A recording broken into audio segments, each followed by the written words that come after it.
Hi everyone, Aaron here for Zollotech, and yesterday Apple released iOS 16.7.4 to the public. iOS 16.7.4 is available around the world at the same time for everyone as long as you're on a supported device, which means an iPhone 8, 8 Plus, and an iPhone 10 like this one. If you don't have one of those devices, such as a 10S, maybe all the way up to the 15 Pro or 15 Pro Max, there unfortunately is no way to downgrade as there's no IPSW file or firmware file to downgrade to, and you can't install it over the air at this point. You just have to have an iPhone 8, 8 Plus, or 10. This was released alongside other updates such as iPadOS 16.7.4, macOS 14.2.1, and iOS 17.2.1 that I did a video on earlier.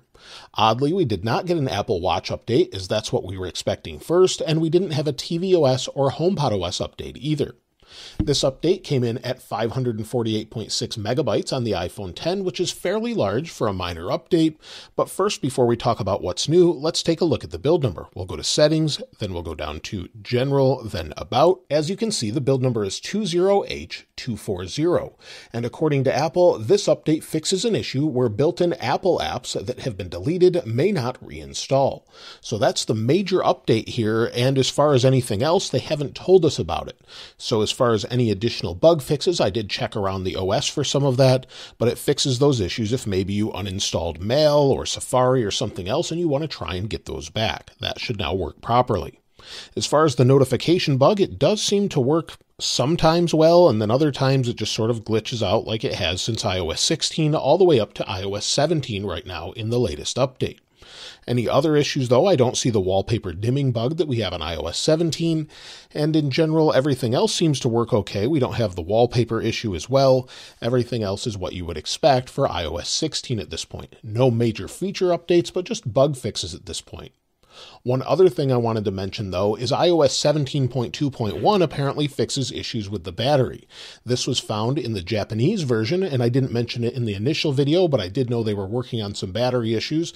So other than that, they did show it, and let me show you that now. And on X or Twitter, right after I posted that the update was out, I said I wish Apple would provide better updates as far as what's included with those bug fixes.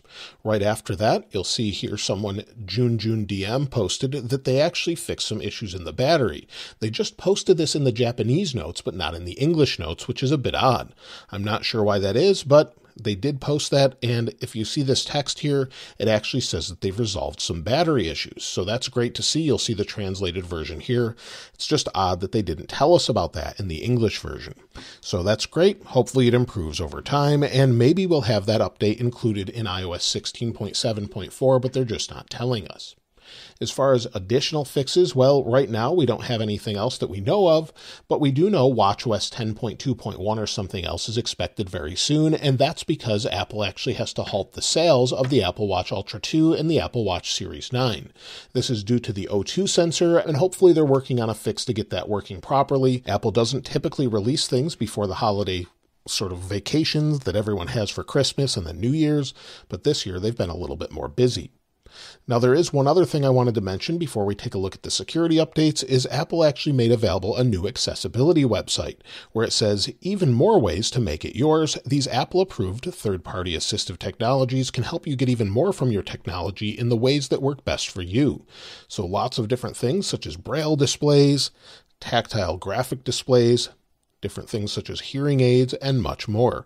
Mobility, eye trackers, switches, switch interfaces, and I'll link these in the description or this webpage so you can check it out for yourself if you want to, or if you're just interested to read about what Apple makes available and what works with it.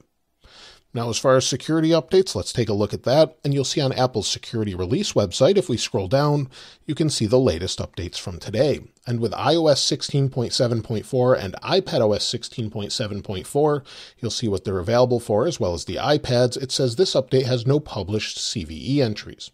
That doesn't mean it doesn't have a security update. Sometimes they update this a week later, as sometimes they want to give people time to update it so that they don't have some vulnerability exposed. We don't know if they'll do that for sure, but we have seen that in the past. macOS Sonoma, though, actually did show that they have an update, and they just listed one for Windows Server. So that's something that's here, and again, I'll link this in the description if you want to check it out. Now, as far as anything else, well, at this point, performance seems to be what you would expect on this device.